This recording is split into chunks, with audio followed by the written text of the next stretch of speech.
Wayne Couzens will be sentenced tomorrow, Thursday. It's a two-day hearing, but what we're hearing so far is the case being set out, and it's clear this is the ultimate betrayal of trust.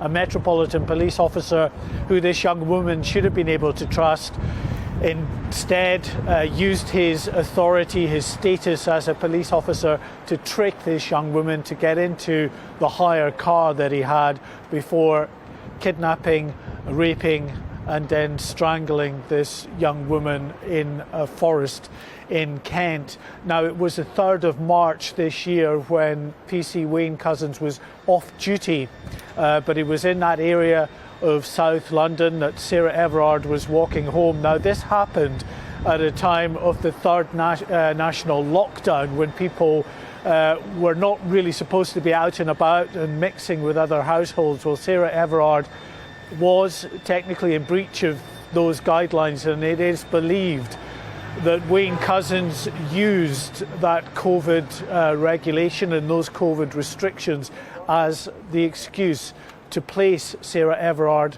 under arrest. There are CCTV images that have been played to the court within the last few minutes that show Sara Everard in conversation with Wayne Couzens. Grainy images from a distance. You can't tell what they're talking about, but it is the prosecution's belief that she was handcuffed and put into the back of that hired car by Wayne Couzens. Now, Wayne Couzens was an armed police officer ordinarily with the diplomatic and parliamentary command of the Metropolitan Police. These are the officers who guard the key sensitive sites such as Downing Street and the Palace of Westminster, but he had been unable to carry a gun because of an injury to his finger and was off that duty and instead was attached to units dealing with the pandemic and the enforcement of the laws around the COVID regulations.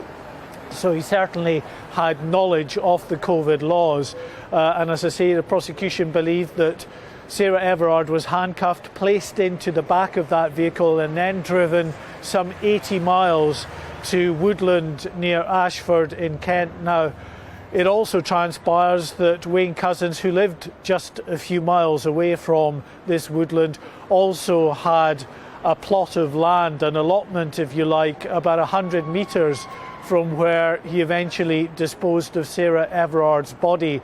After raping her and strangling her, the court was told that he also tried to burn Sara's body to dispose of it, then stuffed the remains inside a builder's bag and dumped it in a fairly inaccessible part of that woodland, hoping that it would never be discovered. But of course the police, as they were investigating Sara Everard's disappearance and tracing her movements that evening on the 3rd of March this year, saw the CCTV footage, were able to get a registration number for the hired car, clearly were able then to trace that back to Wayne Couzens, and through that, of course, they used the cell site evidence on his mobile phone that pinpointed him on that journey down to Ashford in Kent, where he eventually murdered Sara Everard and disposed of her body. So they were able, through the cell site analysis, to be able to go to that area and eventually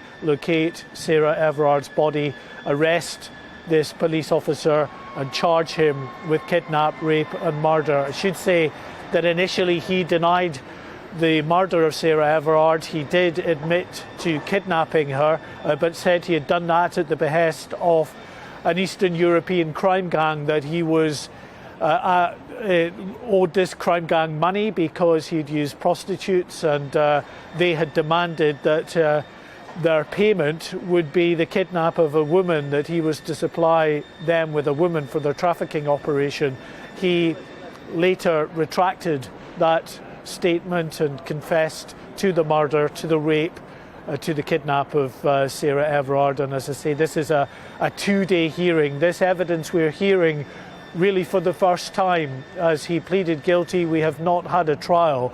So this recounting of the evidence leading up to the murder of Sara Everard is being publicly aired for the first time.